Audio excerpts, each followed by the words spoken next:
John, Mr. Smooth Morra, one of Canada's finest, and a name that's earned respect on the world stage. Effortless stroke, calm under pressure, always in the mix with the game's top pros. Year after year, match after match, he proves he belongs among the elite. Welcome back, everybody. Touching on our title sponsor real briefly, it's J Flowers Cues. Go to jflowerscues.com. They have the best jump cues, the best break cues, the best playing cues, and the best cases in the industry. Leading the charge right now with the lowest deflection on the market, it's jflowerscues.com. What's up, everybody? Freezer here from the Boom and Freezer Show. I got a special guest. That's my man, Bobby Boom. And this is my man, Johnny Morra. It's been a long time coming. I'm pumped to have this dude here. What's up, Johnny? What's up? How are you, brother? Good to be on the show. I'm good. I had a great time at the PLP. Classic Billiards It was my first time there. And Dave and Lee have been sponsoring me for a few months now. And they're just great for the game, great for the sport. They're great to so many players. So it's good to be here. Absolutely. Johnny, thanks a lot for being on the show. We really appreciate it, man. I've been following your career for a long time, following you with Lucas on the road. Let's talk about it. Johnny Morra, a.k.a. Mr. Smooth. How do we get Mr. Smooth out of Mr. Johnny Morra? Mr. Smooth was developed about 15 years ago from my friend Billy Silvera out in Reno. His father gave me that nickname. I was at their house playing some pool, and his father walked in, and he's like, "Who's this kid, Billy? Look at the way he walks around the table, like with his chest out and his head up, and his smooth stroke." He's like, "That kid's smooth. That's Mr. Smooth." And Billy just kept calling me that. Like he got such a kick out of that. And then Ken Schumann would call me that at tournaments on the TV table, and I didn't like it in the beginning. Fit you well. It just grew on me, and everybody started calling me that. And yeah. How long ago was that? What year was that? How old were you? I was about 18. I'm 36 now, so it's been about 18 years. Yeah. And shout out to a friend of mine, Billy. Yeah, we love Billy. I know him really well. He's a wild dude. He and I together back in the day when we were putting them back, we were a little dangerous. We'll just put it that way. Billy has a massive heart, and he's just a good person. Oh, he is. But he's wild and he's crazy. Yeah. We'll just leave it at that. He's wild. He's crazy. But he has a massive heart. So it's safe to say the name stuck, right? 20 years later, Mr. Smooth. Yeah, I think it fits not just my game, but my personality. Back then, I was playing right-handed, and I definitely had a smoother stroke, and that was part of the reason why I got the nickname. That's debatable. But I think it's the way I handle myself, maybe the way I dress, and just it's the way you look, John. I got some swagger. Definitely. You know what I'm saying? Yeah, definitely. Swag, dog. Absolutely. We're going to get into the right and left in a little while. First of all, let's talk a little bit about your career. You've been playing pool a long time. When did you actually start pro? When you were 18? I started playing pro when I was about 16. Okay. I started beating professionals in tournaments when I was 14 back home in Canada. And then when I was 15, I think, is when I started beating pros in the U.S. like Thorsten, Rodney, and Ralph. Those guys were the best in the world at the time, and I was beating them in 9-ball tournaments, Super Billiards Expo and different ones like that. That was like my first intro, onto the pro game. And the next year I started traveling quite a bit. Well, when did you start playing? How old were you when you started playing? The first time I ever picked up a cue, I was about 4 or 5 years old back in Canada, and it was a snooker cue on a snooker table. And I used to play with my sister a little bit. My mom and dad were both professional snooker players and then pool players. Did they play snooker? Did they play billiards or 9-ball, or what did they play? My father lived in the UK and played professional snooker. He actually played Crucible Theater. He beat Jimmy White in 1985. He was a great snooker player. Yeah, what's your dad's name? Mario Morra. I love him. I know him pretty well. And he was great. He runs 147s. He was right on the cusp. He was like top 50 in the world, and he made it to the Crucible where they host the World Championship. You need to be a top 32 player in the world, and he reached that level. And my mom was a professional snooker player. She played on the WPBA after that, and all the older ladies know her pretty well. Allison was a good friend of ours. She stayed with us when I was pretty young back in Toronto. And so, I guess you could say I was born to play, I was in a pool hall since I was 4 or 5 years old. Yeah. surrounded by a lot of talent. What was the last event that I got this? Your dad played in an event that we were all around. But this has been probably a decade, maybe even more than a decade. Probably the U.S. Open. He used to come to Chesapeake. I want to say that. Okay, that's probably where it was. So, Right. was your, Okay. Mhm. so you played pool obviously at a young age. Your both parents being pro. Did you think this was going to be your goal all along, be a pro, or did you ever think I'm going to have a different career? Or what age did you realize? I never thought that. When I was probably about 10, and that's when I finally got tall enough to reach over the table, and I started running out at that age, and I was like, wow, I this is my calling. Like, I'm pretty good at this, and I instantly thought, like, I can be a world champion. I'm going to be a world champion one day, and that thought right there has, I've been chasing that for 24, 25 years now. And I've traveled the world and competed with the best. So, but it was that initial thought when I was like 10 or 11 that, yeah, I want to be a world champion. It was that title, and just, I want to get out there and play. It's all I wanted to do. Like, it was just like one day everything clicked, and I realized how easy the game could be. Something just clicked with me, because I grew up watching not just mom and dad, but Alex Pegulayan. He came to Canada when he was 14. I was about 5 years old. So I watched him throughout the years when I went to go see my parents, and Alex was phenomenal. And he was just such a showman, entertainer. He still Really is, is. but back then, yeah. And so, like, I had a lot of good talent around me. I was really lucky, and I absorbed so much of that information, And so when I finally was tall enough to play, I just knew what to do naturally, I was lucky. It's not very often we get a player on the show. I don't think it's ever been that we had a player on the show where his parents played at such a high level, or parents played really at all. My parents didn't play pool at all, but his dad, like, I'll never forget getting to see him play. Similar to Oscar and Ernesto, very similar. His dad could really play, like really play. So I guess when they say it's in your blood, like maybe it really is in your blood. Yeah, and I think maybe the reason I could play left-handed is because it's in my blood so well. Like, my mother was a righty, my dad was a lefty, and like, yeah, I put in a lot of work and I built up my stroke from scratch playing left-handed, but maybe I get that from dad, where I could do both. Well, not everybody No. do that at what he did. We'll get to that, Bobby. I'm sure Bobby has a line of questions. We're going to definitely. Oh get to yeah, that for point. sure. For sure. That's something we want to talk about. So if you're watching, don't go anywhere, please. Let's talk about, I know you're young. I think you won Turning Stone when you were like 17, 18, right? I finished second when I was 17 to Johnny Archer. That was my first big pro result. And yeah, it took me almost 20 years to win the tournament just a couple months ago. I've been going there for 20 years because I live 5 hours away. It's upstate New York. We drive from Toronto. A lot of Canadians go to that event. So, well, touching on it, I've said all week, Bobby, and I mean, he knows I know his game probably as good as anybody, and which is true. I staked on him back in the day. I staked him back in the day, bet on him most of his youth when he first come on the scene. Is that true or false? Yeah, true. Yeah, and I think right now, and how old are you, John? 36. I think right now he's playing the best pool of his career. There's just, for me, it's no question. I don't know how he feels, because I know as a pool player, sometimes you can be a little bit hard on yourself at times, but I think he's playing the best pool of his career. I felt that way a couple months ago when in January I won Turning Stone, and just before that I won a tournament in Canada, and then I got second in the Bigfoot to Federer.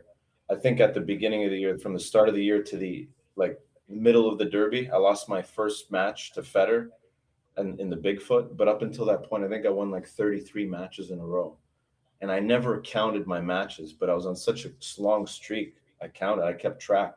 I was like, wow, this is incredible, right? And then they made me play like 6 matches one day at the Derby, and it just completely killed me. And right after I lost the Bigfoot to Federer, I had to play filler round 9 undefeated in the banks, like drained. At midnight they made me play, and so I lost that, and it just put me off. And since then I feel like I hit a plateau, and I'm just not where I was in January.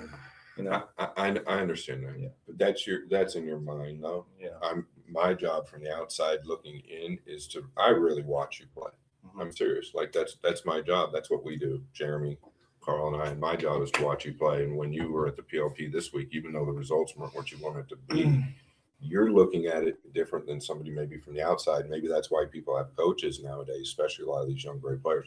But to me, it still looks like you're going through the ball better than you've ever gone through the ball. Just because you don't get the results you get, that's part of this game, right? Yeah. Look at most of these players. Look at what's happened to Federer this last year. He just had some good results, but after those big wins he had, been dry. He's been struggling. Yeah. That's gonna happen to you. So I hope you don't get into this mindset where you're thinking, "Oh, this happened to me," and now you're just going down this path where it's all, Yeah, I don't think it really it's making me think negatively in that sense. Like that one match that I lost to Federer. Now all of a sudden, I just can't get it right. I think I'm just more burnt out because I've been playing so much pool. It makes sense. And so that's why after this tournament, these last couple of days, I haven't hit a ball. I've been going to the gym, just relaxing, and then going to Vegas tomorrow, and the U.S. Opens are going to start at Griff's. But I'm not going to really play between now and then. I might hit balls Thursday, Friday, and then the tournament will start Saturday. And then on Wednesday, I have a PRP appointment. It's a pretty cool procedure where they take the blood out of the area where you're hurting, and they spin it or do something with it, and then they inject it back into you, and it has a lot of healing properties, kind of like stem cell therapy. That's what I was going to say. It sounds like that, but it's not. Yeah, and I'm doing that Wednesday, so hopefully I'll start feeling better because my neck's been bothering me again. Even though I play left-handed, there's still a lot of damage done here over the years. So just stretching like this causes this to be tight. And if I have to break right-handed, I'm in pain. I'm in quite a bit of pain. Not as much as playing right-handed full time. Are you in immediate pain when you're breaking right-handed, or is it more of a delayed pain? Right then and there, though? Yeah, I could feel it. It just gets tight. At the end of the day, it'll start getting sore and a little bit painful. But I know you switch to the right-handed break sometimes. I need it for 10 ball, 8 ball, any of those games where you need a power break. For this matchroom break, I don't need it. I can play left-handed the whole time, and that's a big bonus for me because now I don't have to take my glove off and put it back on, and that costs me seconds on the clock, and it hurts my neck, So I can stay in stroke better just playing lefty the whole time, So especially with this CPBA cloth, it plays faster. Much. It gives me more power on the break that I'm lacking with my left hand. So I love the CPBA cloth change. That's a big plus for me. It's like glass. I need that playing opposite handed. I heard you saying that. I heard you saying that to one of the guys this week, and most of them aren't huge fans, but I get it. Yeah. And I think it benefits you.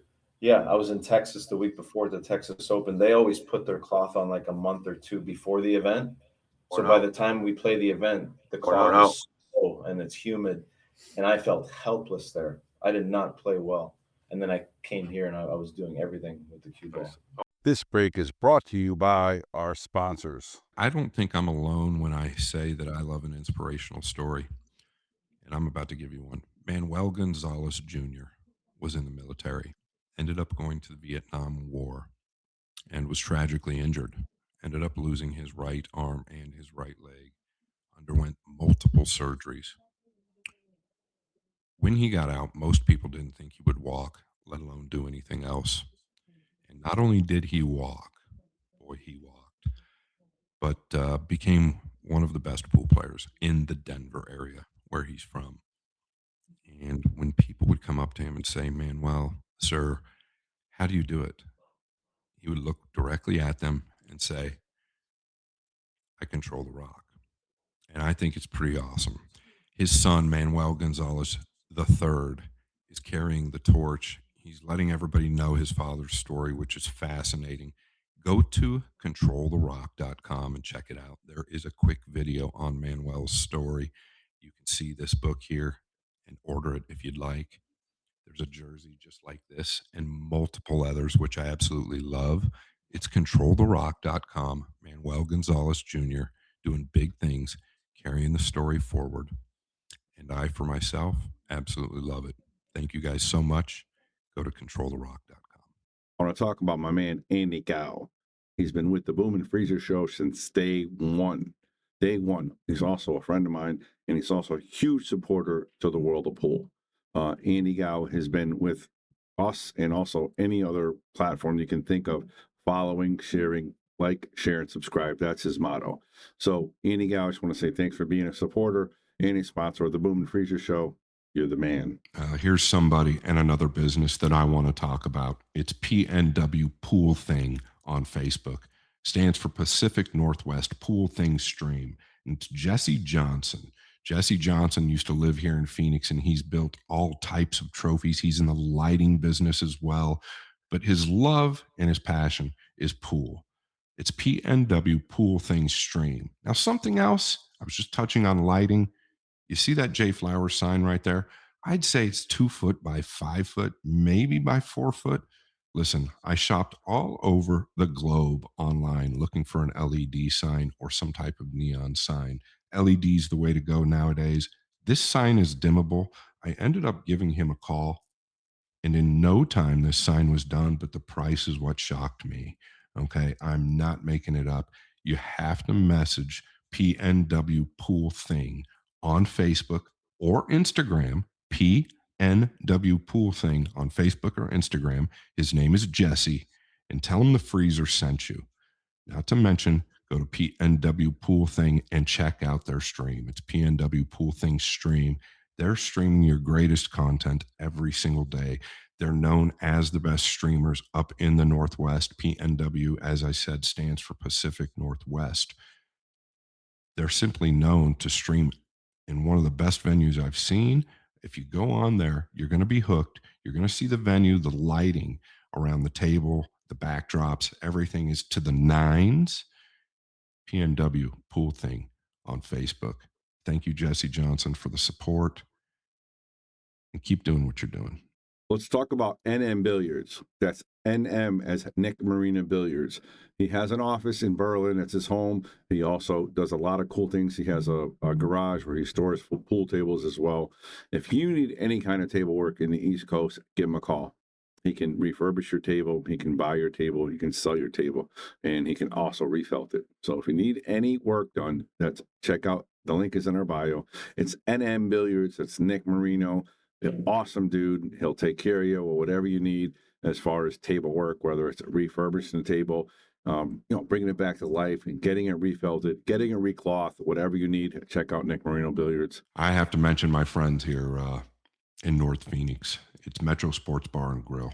David Lee, the owner, and Alfonso, they do nothing but care for this business.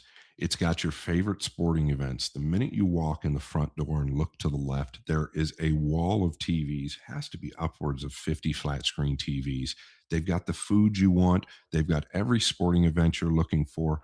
But more importantly for me, they've got 8 9-foot tables, and they're diamonds and they're blue labels. These tables are in such great condition. I don't think there's a table in the country that plays any better than all 8 of these tables. Just keeps them in perfect condition year around. And they know how to keep a table because they play themselves. They've got 9 bar tables. Yes, blue label diamond bar tables. And they do the same for those tables. This place is your destination if you like sports and you like pool. Every single night of the week, they have some type of a tournament. They have leagues there. And then on the weekends, it's run and gun. People have a blast. It's in a great location. It's in North Phoenix off the I-17 in Dunlap. Do me a favor. If you're in Phoenix, you have to check out Metro Sports Bar and Grill. Tell them the freezer sent you. Wayne Harriman, the Sandman, doesn't get better than this guy. Wayne Harriman has been around for a long time supporting this sport and doing so many big things for it. I've seen him sponsor females for ladies events. I've seen him sponsor men that didn't have the money to play an event, whether it's locally or even a couple pro events. Wayne Harriman, the Sandman, has done a lot for pool. So thank you very much, Wayne. We appreciate you, man. Agape Sober Homes is a nonprofit organization that helps people with addictions, whether it's drug or alcohol, give them a place to live. Suad, a good pool player in his own right, is the head of the organization.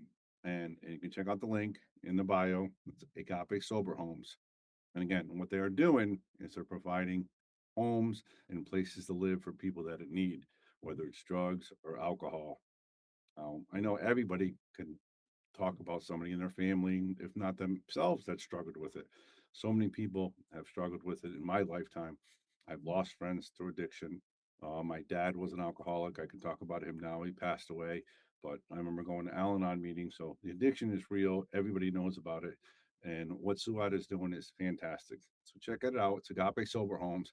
And if you know somebody that needs help, have them contact him. Maybe he can help them out.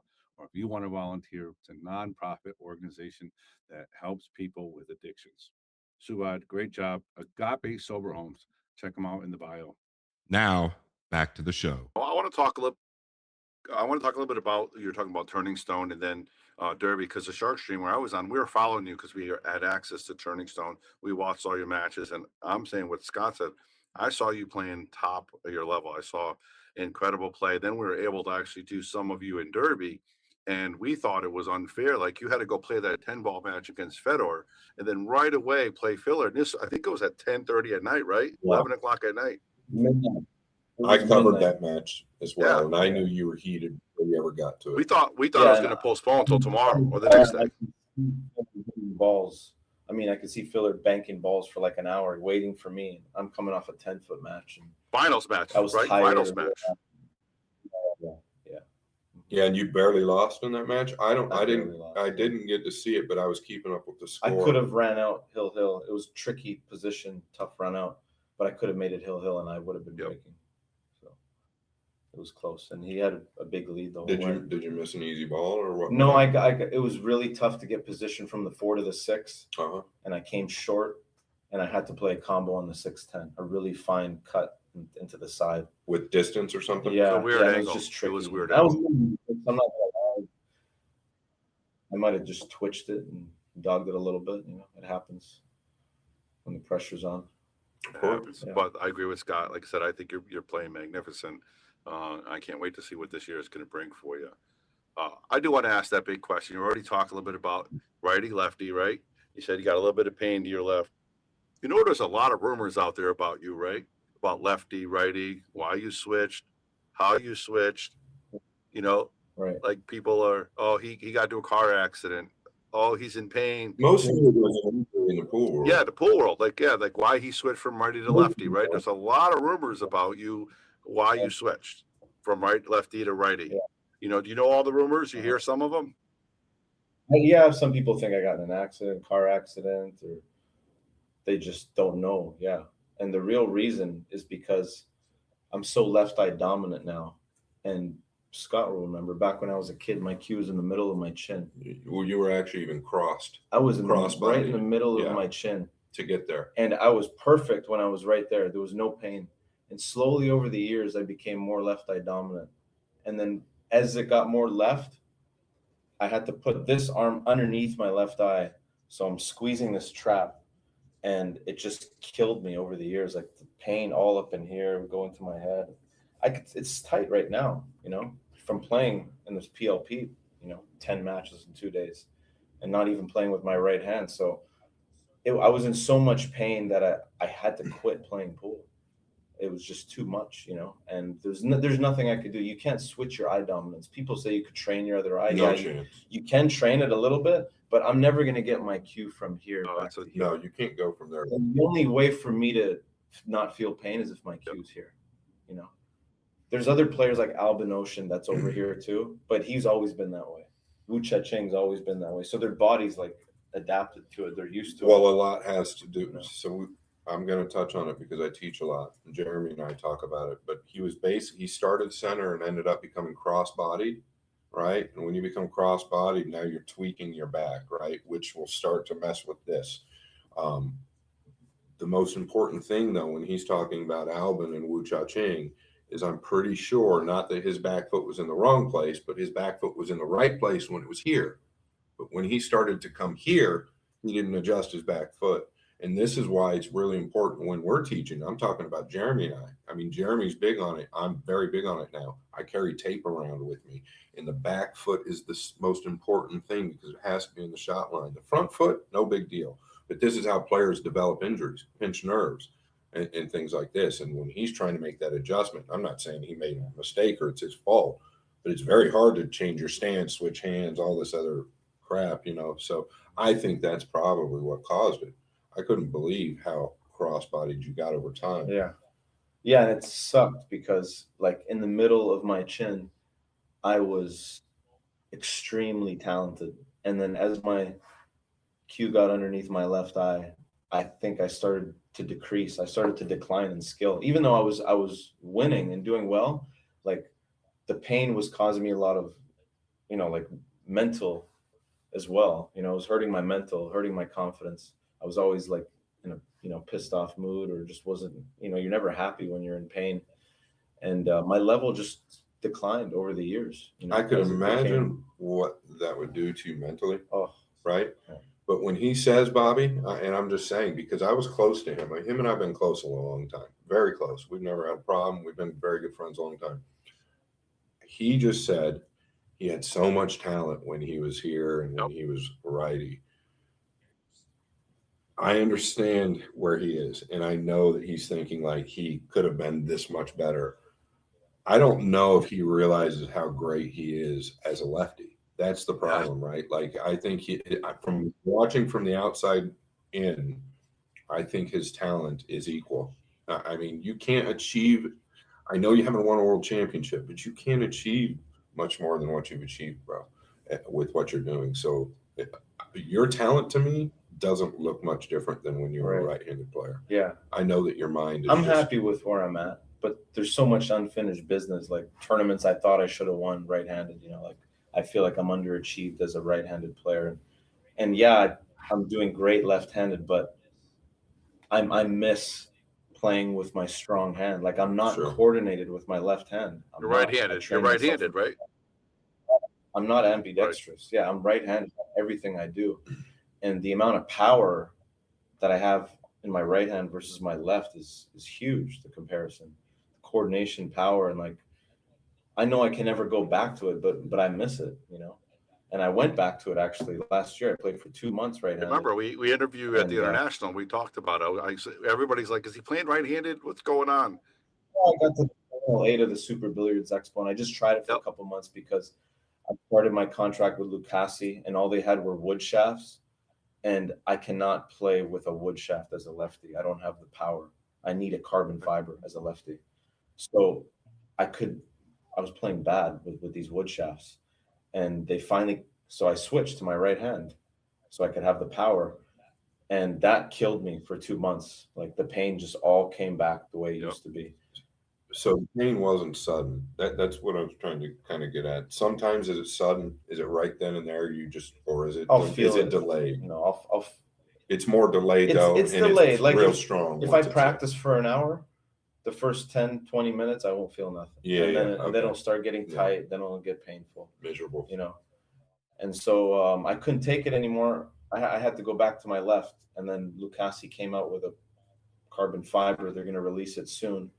And it's been the best shaft. That's the happiest I've been with their equipment since we started our contract a year ago. And they've been so great to work with. Lucasi, Brunswick, Q&K. Shout out to both of them, Baron, Savannah. Like I'm on a great team. They take care of me like nobody has ever taken care of me in this industry, Yeah. So I'm happy with them. I'm happy with the carbon fiber now. And I'm in a good place, I just have to maintain and manage this pain because this is always here, right here, Like, is it like when you say it's always there? Because I have a pinched nerve as well. Most pool players have pinched nerves. Is it there like right now? It's tight right here, right around here. It's a little bit sore, a little bit tight. When I'm around cold water, ice cold showers or doing cold plunges, that just eliminates it all. Yeah. That's a big therapy for me. Acupuncture, massage. So I gotta, there's certain stretches I do every day. And there's a lot that goes into maintaining this. Like I spend a lot of money and spend a lot of time. It's something that I have to take care of. If I don't, I cannot play. Yeah, I just can't. So real quick, Bobby. So what is the injury? Is it a pinched nerve? No, I had an MRI, and the guy took a look at it in Vegas. My chiropractor there, and that's who I got the stem cell therapy through.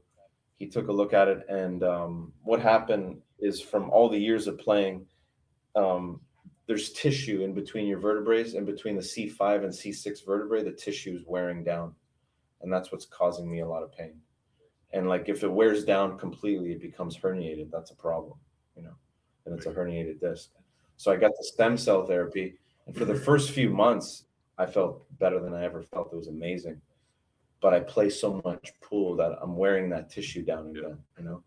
So the stem cell, it might be something I have to do, you know, like on a yearly basis. Or You did that a few years ago in Vegas, I right? did it 2 years ago now. Yeah. Yeah, I remember talking to you. I tell you, you know, for everybody out there watching, pool players, and you know, yours may be a little different, but there's so many pool players out there. This career that you have to take care of your body, right? Because it's very, like you say, I'll play in pool. It's not that hard. There's so many good players with whether shoulder, elbow, all kinds of injuries from going into playing so much pool, right? Right. As a teenager in your 20s, you don't think of it because your body's fine, but like, your body's not meant to be in this position. It's an unnatural position. And we're spending 5-8 hours, you know, every day in that position. You know, you're going to start feeling it when you're like in your mid 20s, 30s, 40s, right? And Yeah, some people, I think genetics have a lot to do with it, right? The older you are, probably the more you're going to feel it. But some feel it, like Federer. He really struggles with his neck. It all, I think it's more kind of the luck of the draw and your genetics. But sooner or later, you're Alex going is to feel having it. problems Alex with his shoulder. He's been Shane on his bridge arm. He shakes now. This shakes right here. Mm-hmm. So there's something up with him, you know. It's just, we're just weathered, you know. We play a lot of pool. What did you say to me yesterday when we were watching the finals? You said I was damaged goods. Damaged goods. Yeah, we're damaged goods. We're damaged goods. Yeah. Yeah. I mean, I'm 6'3". I'm very fortunate. Most of my career, I didn't have a back issue, but I also think that it had to do with, you know, because I'm left-handed accidentally. I don't do anything left-handed. But you're left eye dominant. Exactly. Yeah. So you I guys was are two. always You guys two are rare breeds for sure.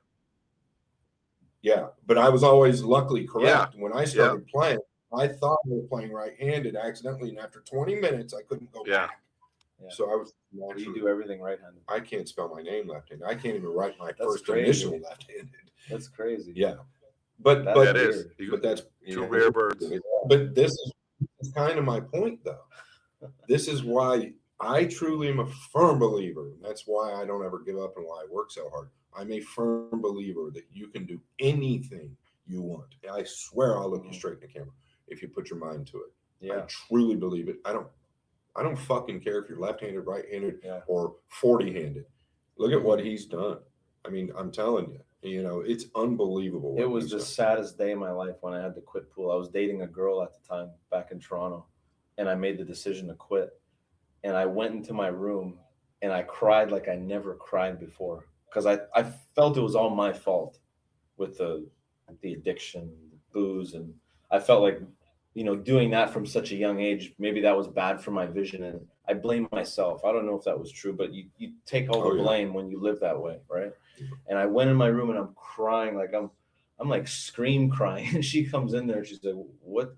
You're a mess." Like, how old were you? I was 20. This is 8 years ago. I was 28. Okay. You know, I had to quit pool, and I was like, I felt like such a disappointment. Like, this is the game I love. I was meant to be one of the youngest world champions. Like, I had so much. I was the protege, you know, of my mom and dad, and like grew up with Alex, and you know, I had those high hopes. Felt like you're letting the world down. You felt you're letting everybody down.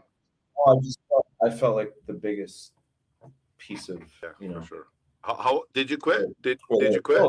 No, I quit playing for like a month or two. I did not touch a cue, and I love house music, and I started DJing in Toronto. We have a big scene there for house music, and that's when I started DJing. But like, that's what I wanted to do as a career, but I knew how long it would take me to get established, and I was just like, this isn't going to work. So I started giving lessons, pool lessons back home, because I was terrified of getting a real job. I never worked a real job in my life, right? I was like, there's no way. So I gave pool lessons, and then I started playing lefty.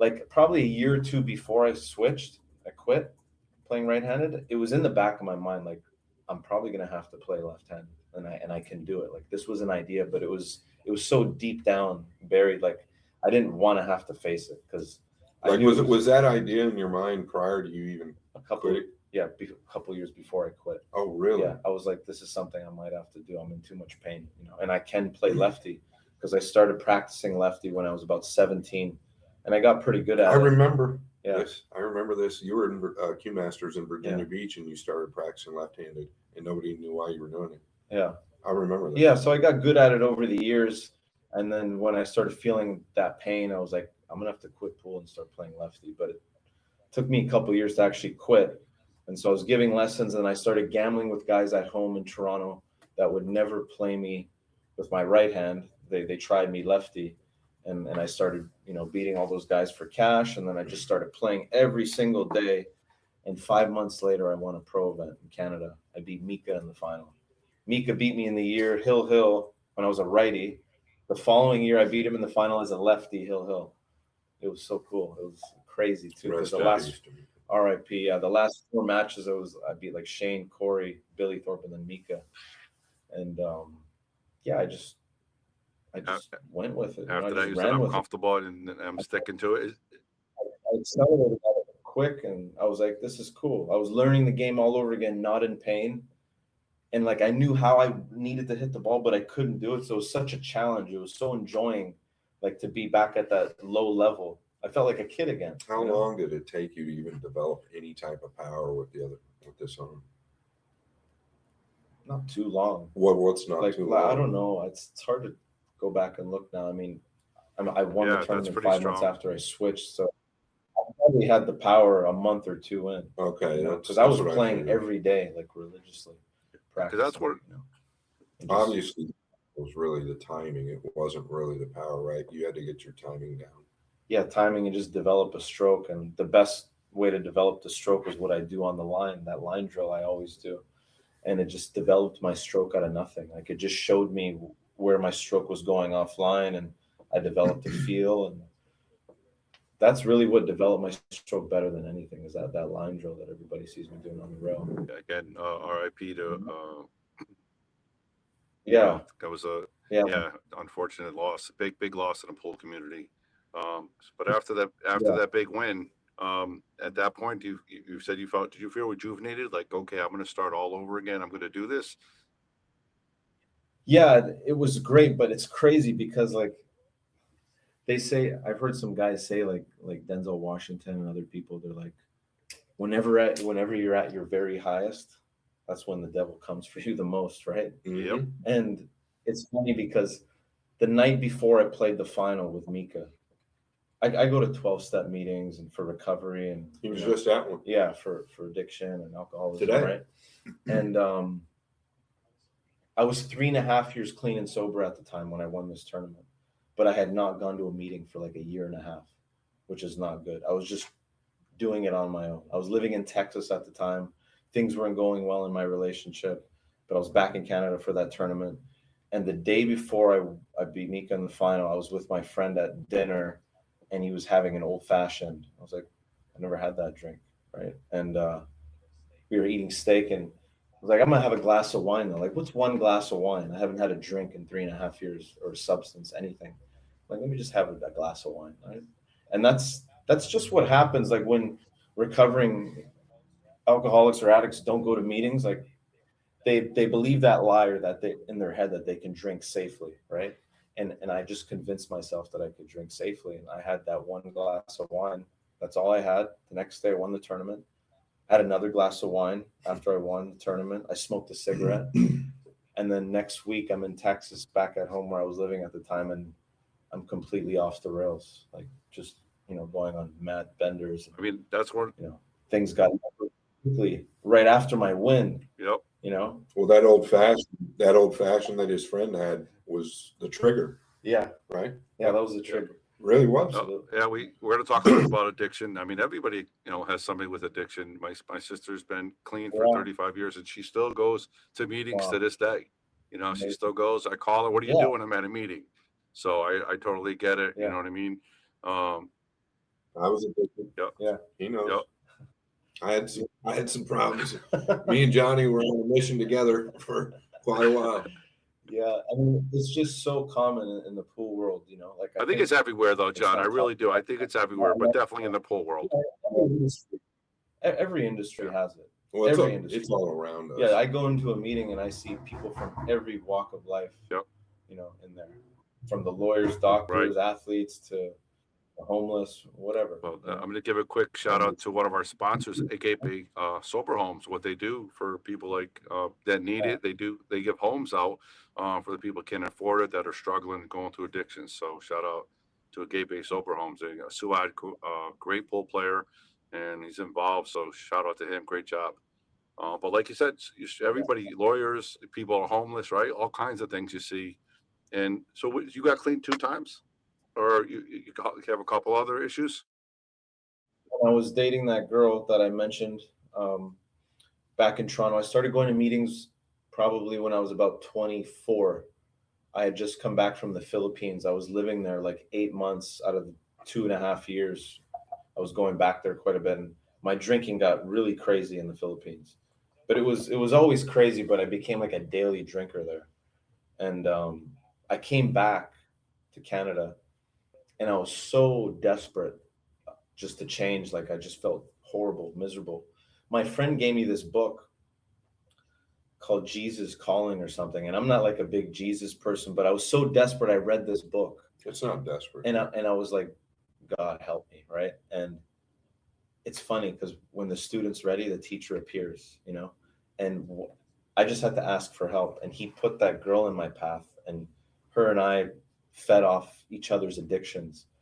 And I couldn't keep up with her. You know, she was like an everyday user, and I was like a binge on the weekend kind of guy. And I told her, look, we're gonna have to go our separate ways or get clean. This isn't gonna work. And so she's like, okay, but I need help. I need to go to meetings. She had been in recovery before. She asked if I would go with her, and so I went with her as support, but still in denial about my own problem. But eventually, going to meetings with her, we got on the same page, and we got clean together. She's stayed clean. She's over 10 years clean and sober. This is a girl She's I still knew a well, friend right? of mine. Yeah. She's a sweetheart. Awesome. Yeah, sweetheart. And Yeah. Awesome. I fell off because I stopped going to meetings. I stopped working the program. And my problem is like I always just wanted to get sober so that I can go out and play better pool. It wasn't. I was in it for the wrong Not for reason, John Morra, you know? for playing pool. I never did Yeah. it for me. I Exactly. never did it for like as a person. Like I never had enough love for myself to do it. Like pool has always been something I loved way more than I should. I think it's because at home it was so rough. My dad really wasn't in my life till later on. We have a good relationship, but he just wasn't able to be in my life until later on. My mom was very sick. There was a lot of shit that went on, and pool was my like escape. It was my savior. It was like my happy place. And then I started winning at it, and that was my first addiction. But when I lost at it, it was the end of the world because it meant too much to me because I didn't like anything else in life. I didn't like school. I didn't like my family. So it just became too much of an obsession. And so when I got sober, it was not for me, it was for the game. And so I would get sober, do well in the game, but then eventually I'd stop going to meetings because in the meetings they teach you to do the 12 steps, and then you have to pass it on the 12th step. You got to try to help someone else get sober, take them through the 12 steps. And I never did that. So I was just selfish with it. I just wanted to get sober for me and go play pool, and then I would stop going. It's called sponsoring, right? Yeah, sponsoring. So I relapsed all the time because I never sponsored anyone. And then 4.5 years ago, it was the last time I ever used a substance. It was in New Orleans at Buffalo's. I was just messed up. I blew through so much money. I was beating everyone for a few months, and then it was like 10 months clean and sober. And I completely went off the rails for like 4 days. That's all it took me. In 4 days, I blew through like a lot of money and almost died. I was up for 4 days and felt like I was just going to have a heart attack. You know, it got really, really ugly. And I went back to Vegas with no money. I was living in Vegas at the time, just coming off of that brutal relapse. And I've been clean and sober ever since because I sponsor guys now. I'm not doing it for the game so I can go out there and play my best. For you, I'm for doing John it Morra. for me. Like I'm how to like love me more than the game, you know? Like it's just the game at the end of the day. It is my career, but it's unhealthy to wrap up your whole identity into what you do as your career. I think that's the You know? key, right?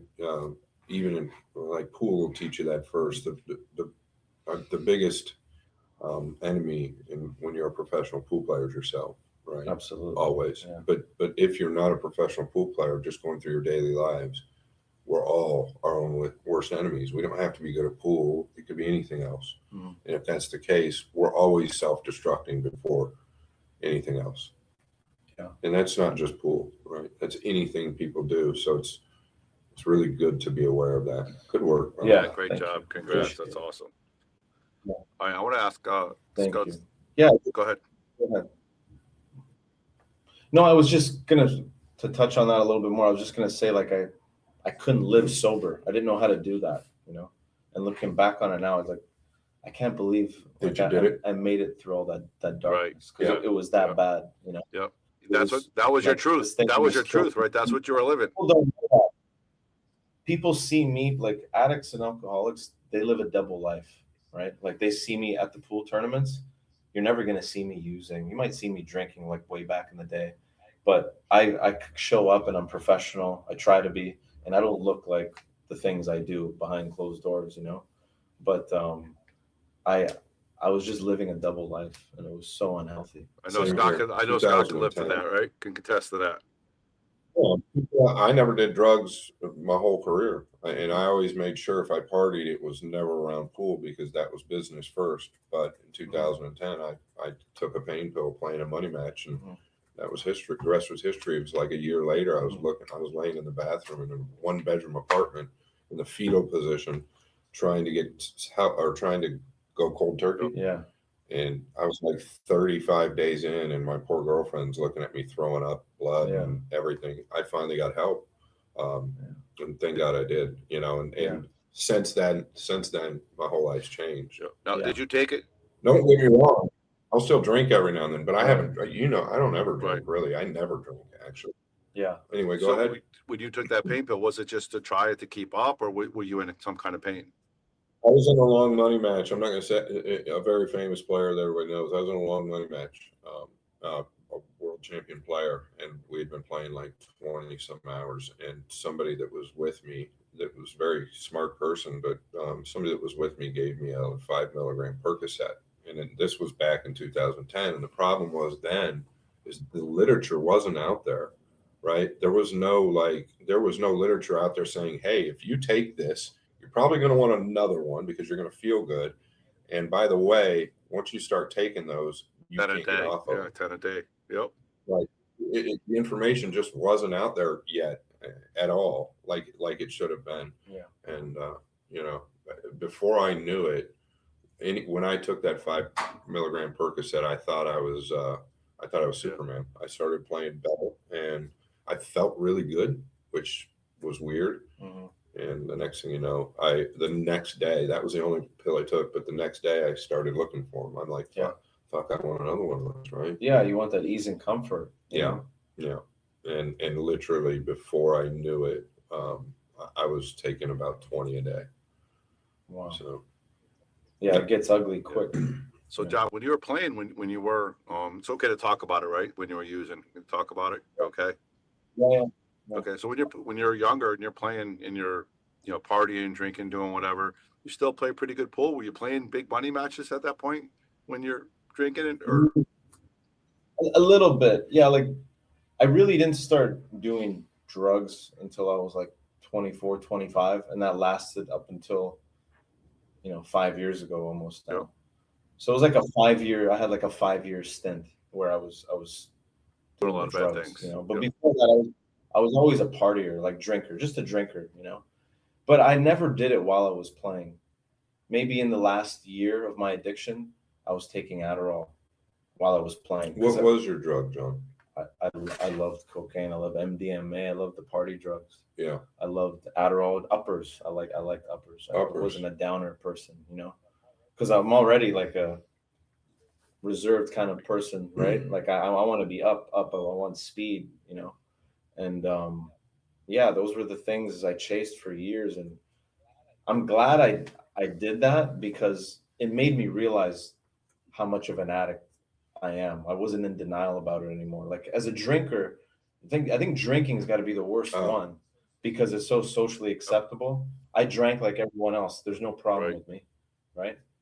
But when I got into the drugs and I did the drugs like how I did drinking, and I was like, oh, okay, I get it now. Like I have Well- a serious substance abuse problem, not just it's anything I put in me, that I Okay. can't control. I'll touch on it real quick so people don't know, but I did get a world renowned doctor, and I've talked to kids for years now. I think you know that, Bobby, but I still donate my time, volunteer my time, and go to a place called STI, Scottsdale Treatment Institute. And I volunteer my time because I'm kind of a story that I did beat it. But when he just mentioned alcohol, we probably all had a family member that's dealt with alcohol or known somebody. I've got a family member right now that's dealing with alcohol, and my family is very successful. So alcohol doesn't Discriminate. No, Discriminate. for sure. Absolutely not. discriminate. And this family member was just in ICU that's struggling with alcohol right now, and I didn't know it. My family failed to tell me this because they were afraid that I was going to leave what I was doing.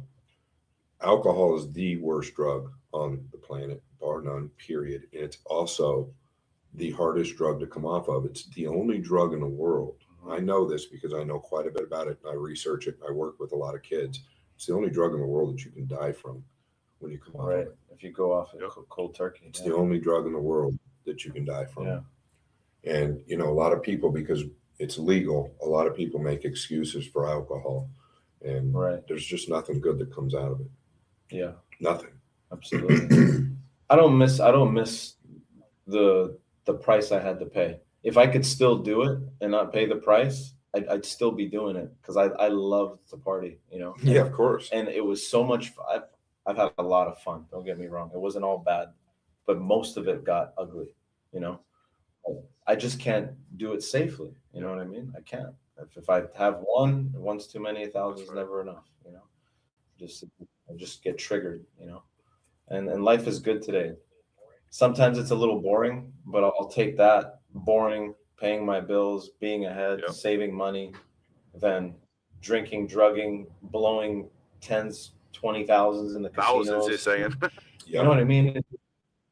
You make horrible decisions drinking and drugging, like horrible decisions, ruin relationships. This break is brought to you by our sponsors. It's Hilltop Promotions. That's right, Hilltop Promotions. Know the name, hear it out. Hilltop Promotions. It's Steven Tucker and Joe Furtado. These guys are bringing back the 80s, 90s, all the way to the present. They are from Anderson, South Carolina, and they have built a one-on-one venue unlike any other. What their idea is to start out is they're going to take two players, let's say from the 90s, like Tommy Kennedy and Johnny Archer in the finals of the U.S. Open. Tommy Kennedy won that match, right? It was one of the most talked about U.S. Open events of all time. They're still talking about that event. They want to take two players like that and throw them in a ring head to head and let them battle it out for big, big money.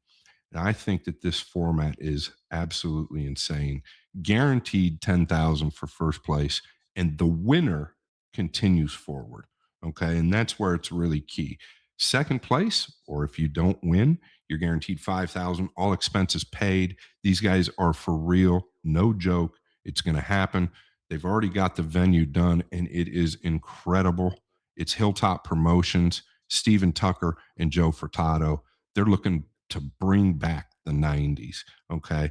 All the way to the future. They're going to have elite players from this generation, from the past, but what they're trying to do is take these players from major finals and butt them up head to head so the loser has a chance at revenge. Hilltop Promotions. Keep an eye out for them. I want to take a minute here to talk about In the Box. Now, In the Box, Elvis has been with us since day one. He's a huge supporter to the world of pool, but not only that, he has great products. For one, look at this banner behind us. That was done by him. That's the Boom and Freezer Show. But he also can get you some shirts. If you need APA shirts, UPL League shirts, any other shirts you need for your teams or any other sporting event, you can check out Elvis. That's inthebox.com. The link is in our bio. Check them out. They do great stuff. You can get your names on them, get your names on the side.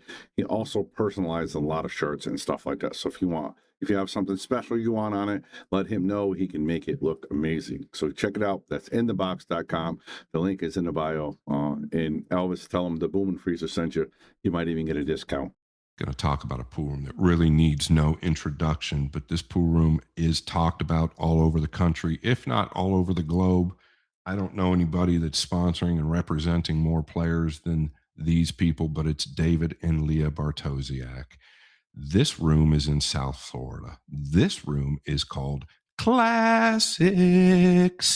That's right. It's Classic Billiards.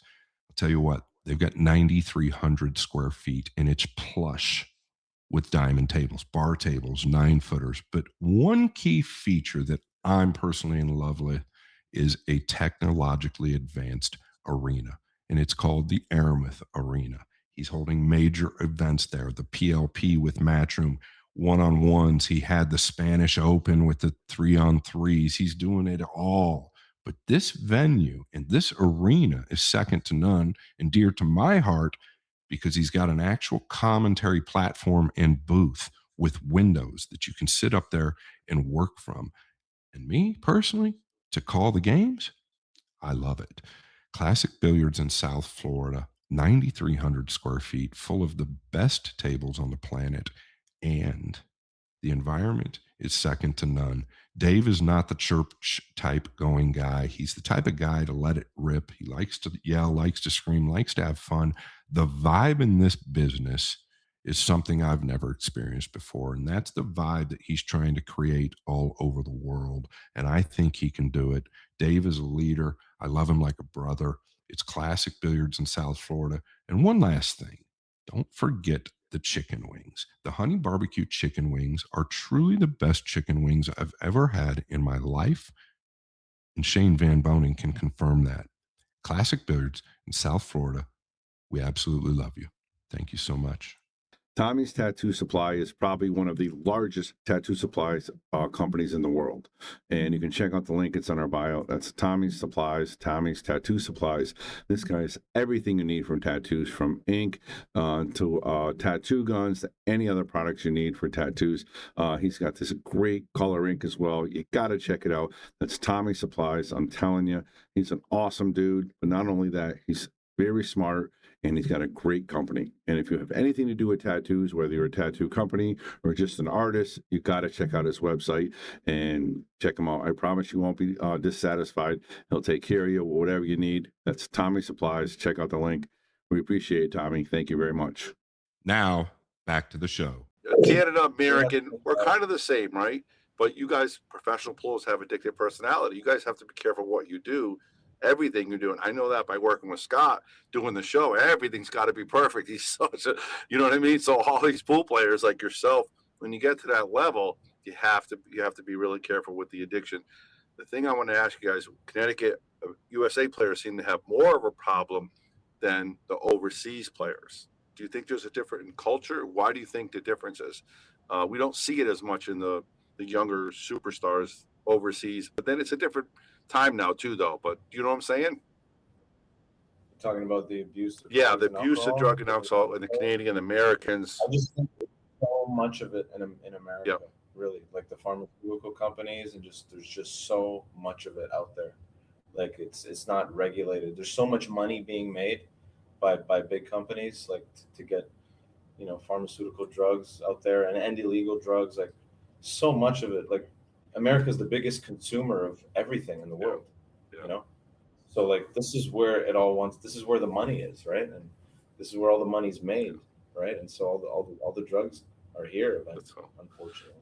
And you couple that with their train, like the Europeans just come up a lot different than the Americans. It's all we there. So we talked to Christina on the show a couple weeks ago, and she was talking about Western culture, and the parents are a little more strict than they are here, maybe a little different. I'm not sure. I'm just trying to figure. Like I don't see that on that side of the pond more than we do here. A little bit. That's all I'm saying. Right. Yeah. All right. Let's talk a little bit about pool. When you were partying, did you play any big matches that you can remember? Just curious, were you like wasted and say, go ahead.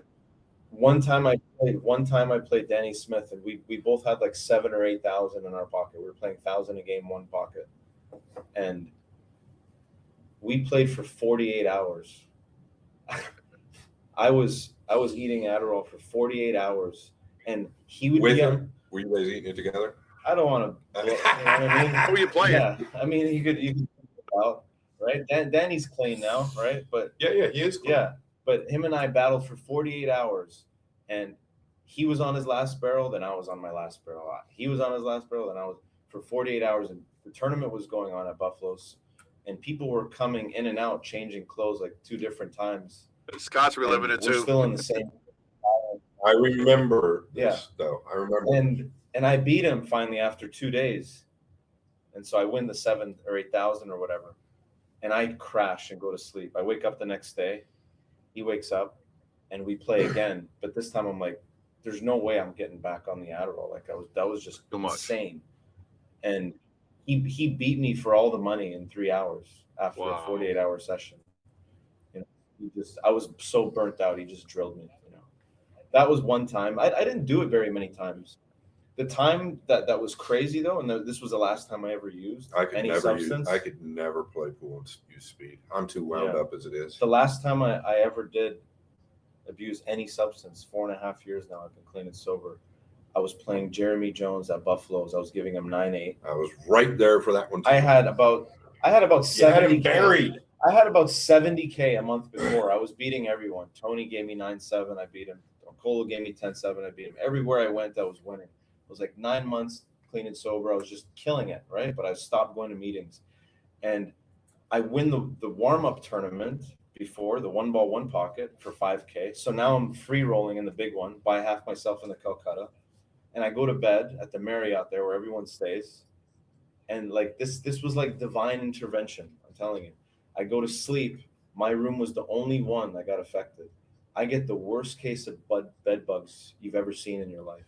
From my waist down, I got bit, I don't know, 100 times. Oh my right? God. Or, Are you talking about the hall?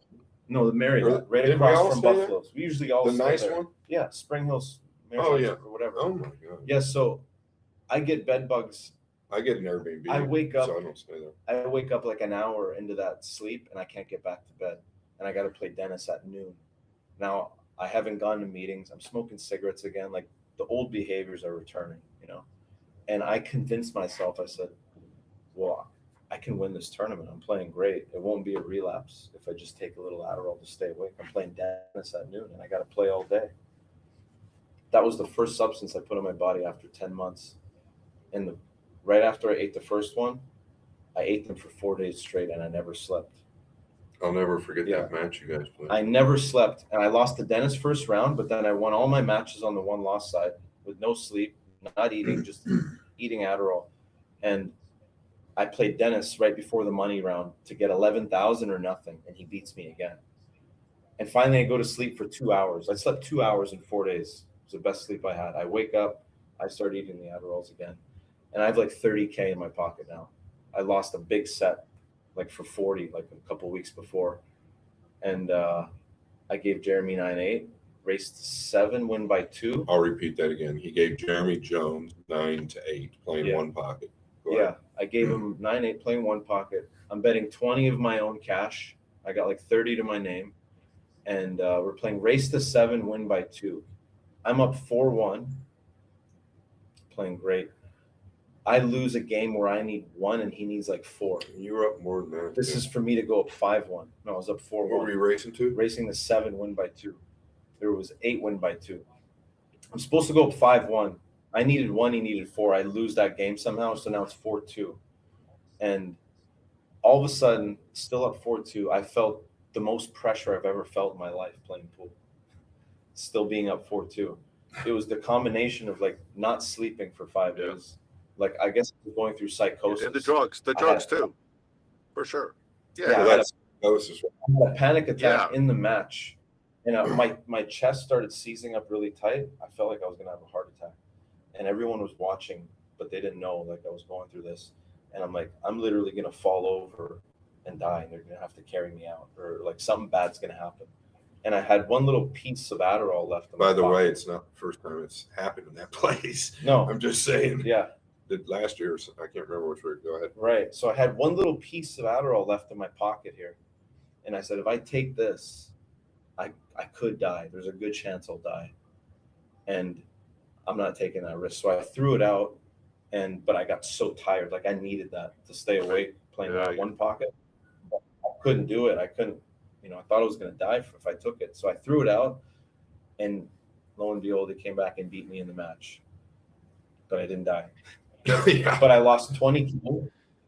But that was the last time I ever used.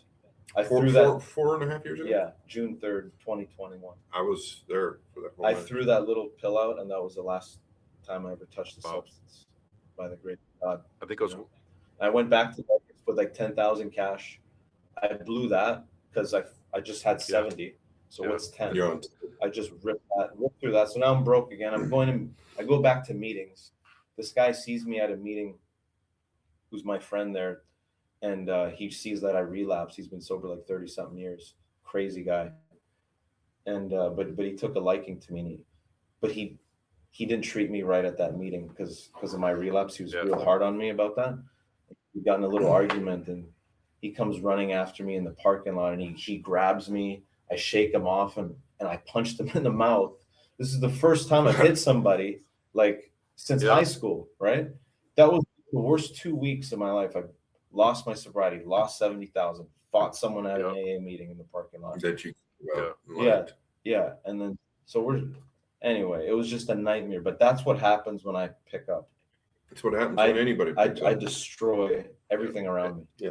In 4 days. And like I said, I mean, I struggle with addiction a little bit, but I know a lot of family members and everybody I've talked to. I went to Al-Anon for my parents when they struggled through it. And when you start, you go right back to where you left off. It's not like you started to have 1 or 2 drinks. You start you're right back to where you were right away. It's crazy. Well, that's how most people get killed. Yeah. Especially heavier drug users that use pills, fentanyl, or something like that. What happens is you're addicted, your body's immune to a certain amount. Then they go, this is the problem with detox or sober living. And I can promise you this is why the system's a little bit messed up in the States and so many people die. But if you go to a sober living or a complete detox place without help, and then you get clean and you come back out, the statistic is something like 90% relapse. Yeah. The statistic of those dying is like 5% because their body is now not used to this drug, and they go back and use as much as they used when they were at their peak. And this is the problem. I have a world-renowned doctor. I've helped a lot of people, and I understand it. It's frustrating because I can't help everybody, but I try and I want to because I understand it. But anyway. But it's amazing, like how between now and then, like I had to rebuild my life from scratch, and I went into debt, big money. I ruined, a relationship with a girl that I loved out in Texas, and I ruined everything around me, right? And for the first year or 2 of sobriety, it was hell trying to rebuild all that. Like it was lonely, it was depressing, it was everything. Like I'm trying to compete at the same time, and I'm struggling with sponsorship, I'm struggling with money, but I just said, no matter what, I'm not picking up, and I'm just going to ride this out. Like this is the price I got to pay, and things will get better if I keep doing the next right thing. And I kept going to meetings. I started going there for me, not for pool. I started helping other guys get sober. And that's what I love about meetings is it keeps me grounded. Like pool's been my whole world. Now I walk into a meeting, I'm just another recovering alcoholic or addict. I'm not John Morra, the pool player, and everyone's kissing my ass. Like I go in there and I'm as sick as everyone else. And I love that. I love that because I need to stay grounded. It keeps me level-headed. And it's a different world. Yeah. It's just a different world. And I need that. Like I never had a different world. Right. Good for you. And it's just a beautiful place. I have real friends in there. Of course, sponsors, sponsees, both of them, right? Yeah, man. That's cool. Sponsees, and they're just great. They want to see me succeed. They want to. Nice. We love each other. We're like family. Well, what else do you like to do? Like for me, my recovery was always the outdoors. Yeah. Even by myself, I have friends. But is there anything else you like to do? I like to work out. besides Yeah, playing pool. He's in shape. Look Yeah, at him. Look at him. He looks run, great, man. His hair got good color, good build. He looked great, man. out in the sun here this past week. I didn't realize how miserable I was in Canada. We got 2 feet December, here. I got 2 January. feet last night. Terrible. I got off the plane in 2 Texas a feet of couple weeks snow. ago, and I was so happy instantly. But yeah, to be honest, like playing left-handed, playing right-handed, I didn't really do much else but play pool. But now playing lefty, I really don't have time to do anything else. I got to be practicing all the time. When I'm not practicing or competing, I got to be recovering. I got to be doing like a cold plunge or sauna, or taking care of my massage, acupuncture, like. And so when I'm not doing that, I'm in meetings. Like my recovery is the most important thing. Absolutely. Like, those meetings are the most important thing. I realize they're more important than pool. They're more 100%. more important than anything, relationship. Like I have nothing if I don't have recovery, So I'm in recovery. I'm playing pool. I'm practicing, and I'm managing my pain. That's good. Without That's good. abusing substance. All right, let's talk about. I'm feeling tightrope. Let's talk about John Morra, the meme, when you played Jesus Atencio in the Florida Open. When you were excited, you were the meme of pool. That was a great match, by the way, down 5-0, and you come back, and then your face was Up 5-0. Up 5-0. Down 9-5. Down that now 5. That's what I meant. Sorry. And then you were that face you made. Let's talk about that match a little bit, because that was a great match. I don't know if Scott commented on that one or commented on that one, but yeah. Did I commentate? I think yeah. so. Yeah. No, you didn't. But I was watching Yeah. it right there. That's when the guy tried to shark it. Right. Down 5-0. Yeah, up 9-5. That got me so fired up. It was, but another big part of that was I finally made it past the final 16. Oh, can I say something? Yeah. Yeah. I know him so well, and a lot of players talk to Jeremy. A lot of players vent to me. They vent to us, and we want to understand them more. And one thing that he struggled with his whole career, especially the switch to the left-handed, is the shot clock, right? And he's told me, am I right or wrong? Yeah. Over and over, right? You can play all these big tournaments, okay? But if you don't get TV table time, if you don't get that time, that 30-second shot clock, especially when you go through a process like his, can It's a little different. Your whole game's different, right? Well, up until the Florida Open, I probably finished top 16 in Matchroom Open events 10 times, maybe 8 or 9, but I was making it there quite consistently, and I always lost on the final 16 when the shot clock came in, and I was so pissed off. I'm like, I just can't get past that. It's the shot clock, right? Or the pressure of almost being at the end of the tournament. I don't know, combination of everything, and the players are better by the final 16. You're playing against the guys that win. And I made it through. I beat Jesus, and I got to the final 8, and I was up 5-0. I made one error, and he started coming back, and I'm like, I'm gonna pay for this. Like he's playing. He's gonna put it on me now. I just could feel it. Yeah. And he was making all kinds of crazy jump shots. The whole crowd's behind him. He wins 9 racks in a row, and then he missed the 4-ball to beat me. I said, well, I just still didn't feel like I was going to win. I'm like, just run out, and it's 9-6 and see what happens. 9-6, I think I broke and ran. 9-7, then I broke and made the 9, 9-8. And he started feeling pressure, and I started feeling confidence. And at 9-9, when we had that crazy Hill game, he finally, before that though, I want to say, like, I never felt so uncomfortable physically losing 9 racks in a row. Like the whole crowd's loud cheering him on, and I'm just in my chair, and I was just breaking down. My body was like, did not like it. I was just, I felt so helpless. Very tough.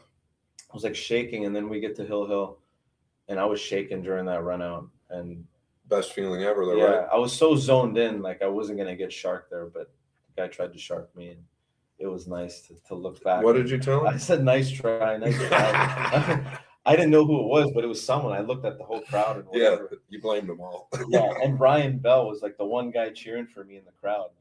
Love Ryan. Yeah, love Ryan. Talk to him today. And so I win, and I do the big fist pump, and I gave him a big hug, and I think he shed a tear. He was so happy.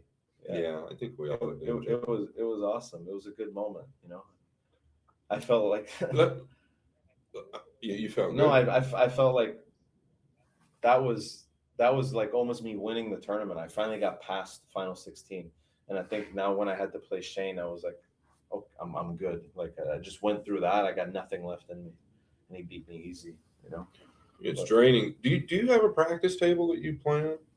I Or don't you're have a moving table so anymore. much, right? You're moving so Yeah, much. I'm moving so much. I talked when him and I talked about this. I was hoping he said he took my advice, but he didn't. But he listened. He does listen to me, but he didn't take my advice.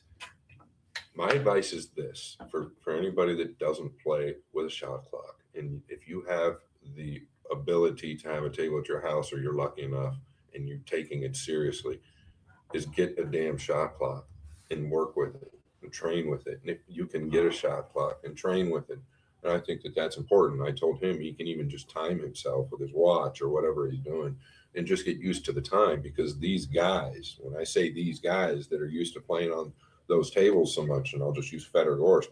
Listen, Federer doesn't need a shot clock. He knows that 30 seconds right here, like the back of his hand, right? And that's what I talked to him about. When it's down to that 10-second mark, he knows exactly where he's at position wise, in his stance, in his footwork, everything, right? And it's just because he's done it so much. So since he's not been in that position, or guys that haven't been in that position, in order to prepare, you should really work on finding something that can count that 30 seconds, in my opinion. Yeah, definitely something I need to do. But he's haven't traveling done so much, and you know, I'm not saying giving him a hard time. He travels so style, it's almost impossible for him. But he could take something with him. I fly with my pillow and a fan. He can fly. Yeah, with a but shot you always clock. need someone to do it, or you need a clock What like they had. there's got to be something. You know? Maybe we should invent something, because I'm coming out with something else. But maybe we should invent something like that you can put on your wrist that shocks you every time the 30 seconds. Yeah, I mean, I have a timer on this Apple. That's what I was kind of getting at. Yeah. Anyway, I feel like I have a pretty good feel for the shot clock right now. Played in a lot of tournaments. Yeah, well, a lot's changed since we had that conversation. Yeah. Right. I mean, that conversation we had was almost maybe a couple of years ago. Yeah. Yeah. Well, like Scott said earlier, and I said the same thing. I see it in your game. I think this is your year. I mean, you got to get used to that shot clock, because I think 2026 you're going to be on the door of a couple of big events, and you got to make sure you're down with that shot clock and ready to rock and roll. What are your aspirations for this year? What are your goals? We already talked about how you feel playing wise. What are your goals for this year? I'd like to win a big tournament. I'd like to win any big tournament, you know, U.S. Open, World 9 Ball, whatever. I don't know where I'm going to play, UK Open and European Open. Just one big one would be nice. More than one would be nice. But I want to enjoy the game, not just that, like, because I put too much importance my whole career on winning. Like, I want to just more you can't always play your best. I want to enjoy the game and do the best I can do, and just be easier on myself. I'm really hard on myself. But do you think that that's possible for you to do? Yeah. Okay. Absolutely. How did you handle it this week? It seemed to me like you handled it really well. I blew a lot of big leads. No, but I'm saying, how did you mentally, handle it mentally afterwards? inside, I was not feeling good. I tried to, put on an act. Like, So this is something that you're constantly working on, Yeah. like any other player, right? Yeah. Dude, you're just like, I mean, you're no different than any other champion out there, as far as that's concerned, right? Right. It's just like the work you do with your alcohol or your Recovery. step program. Yeah. It's going to, I think that for us, or for anybody that's competing at that level, that's going to be a constant battle. Yeah. You're never going to be where you always want to be, Never. Like, you're going to reach your best, and then you're going to plateau.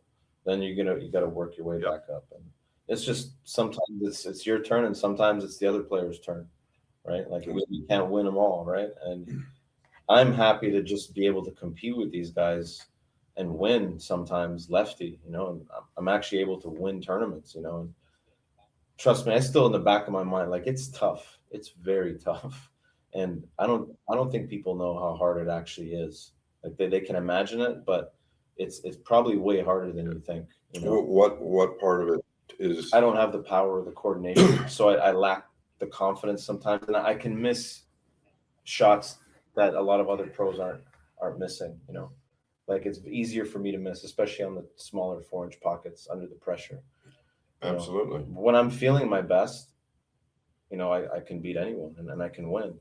But it's hard for me to get to that with my mental and everything. Like it all has to come together, and it's possible. But You I'll know? tell you what, dude, you don't show it. Your mental strength on the table is very impressive. You don't lose your cool. You don't show it. And I know that you're hard on yourself, like most great players. You're very good at the table. Looking at you from a distance, dude, you're one of the best that I've seen. I'm being serious. Thank you. I agree. I'm being See what's serious. Mr. my head. Smooth But- all the time. You think that Federer isn't a mess in the head? And these guys Yeah. all go, I know because I talk to them. It's a very. And I know the people that operate them. I know I'm not using Federer. They all deal with this. Yeah, all the pros. Yeah, All of them. it's grueling, mentally grueling. I mean, you're out there. Pool's one of the toughest sports there is. You're out there with your own thoughts. It's all on you. You know, you can't rely on anyone, and most of us don't have coaches. Maybe that's something I should look into, a mental coach or whatever. I've never had that, but at this point, like I'll use anything. Anything that can help me be better. I'm open to it. What are the And that's what. one of the biggest things I've learned from the podcast? I know Scott and I, we talked to Gap and David Alcady. You know, a lot of those players. Yeah, a lot of those players. You know, they say they at least to us, they haven't opened up that they have that when they lose. They say as long as they gave it their best every single time, that's the main thing. Because Scott and I always talk about it too. You could have your best game and you're not going to win. It's just the way 9-ball is. You could be playing your best game career-wise, you're not going to win. Other days you don't feel like you don't have it, and you're still going to win, right? So a lot of the players, Scott, right here, I think they say as long as they give it their best, they're never going to have that. Well, they're still going to have it, but they're not going to beat themselves up as much because 9-ball, you played your best and you haven't won matches, right? That happens. Yeah, they do still beat themselves up though. Of I mean, course, they do, I'm not but saying that's- that. Yes. What he's saying is the best way to look at it, which I do agree, is all you can do is do the best you can. Right. Right. And that's really how you got to go into it. But I think the only thing that's a little different for him is that he still struggles deep down with being right-handed and then coming over to here and not having that anymore. I think that's probably something that, Yeah, just some days I'm gonna feel helpless. Right.